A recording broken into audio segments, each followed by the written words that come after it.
I've been contemplating the craft of photography.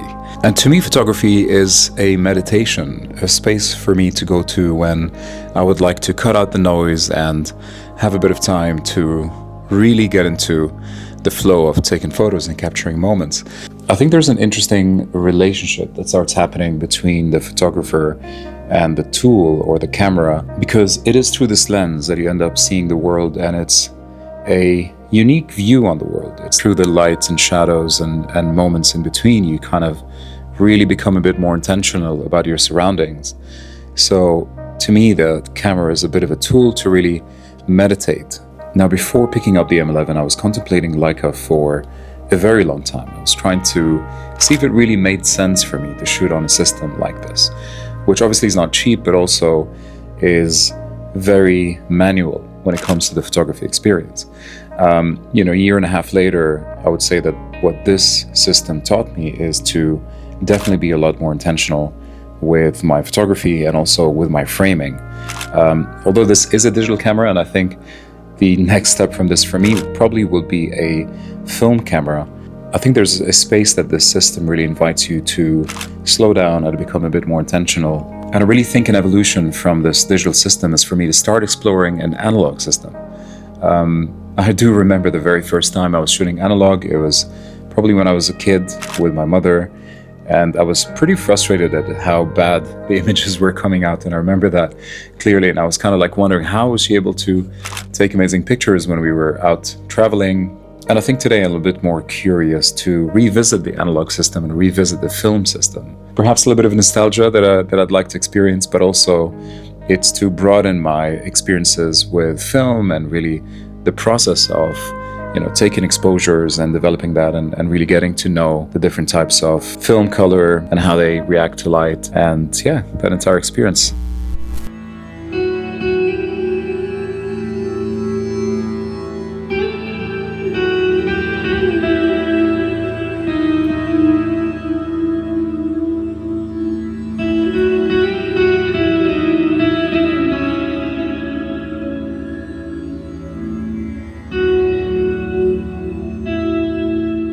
Zaid, making hats is an artisanal. Is it an artisanal?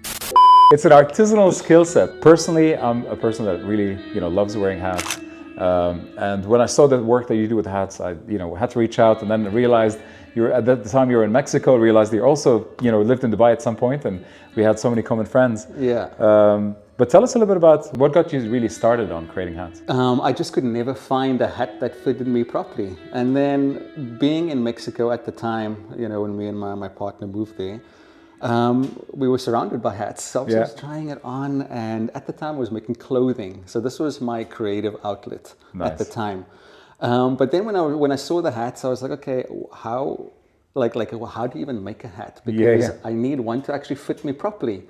And so I went on YouTube, did a lot of research in terms of, what is required. And I think this is, where, for me, this is the main thing. It's just finding that time, that discipline to research something thorough. And through this research, this is how I just decided to, really focus on becoming a proper hat maker. Your hats are pretty special as well. I think there's, so small elements that make them very different than all the other hats I've seen personally as well. Yeah. Tell us a little bit about the coats that you put in there, the crystals, the holes on the side. This was the creative idea also that came through. It's like, how do you make something where I can actually gift these tools that have helped me, get to that sort of creative outlet, on the hat itself. And so obviously we look at the hats, there's the Copal, Palo Santo crystals, and all of this helps to, cleanse energy, attract energy to you. And so for me, it's like, you're putting it on your head, it's already there on the crown chakra. And so that also just helps to bring, a new sort of positive energy to the person that's wearing it. Yeah. Tell me a little bit about your journey of deciding to learn a skill set that you never had, making hats. And then, that today becoming a bit part of your identity in a way as well. Because I think a lot of us sometimes are interested in things, and we've got a lot of passions, but many people don't take that step to, integrating their passions to becoming really part of the life, and being okay with going externally to the world and saying, by the way, this is part of me too.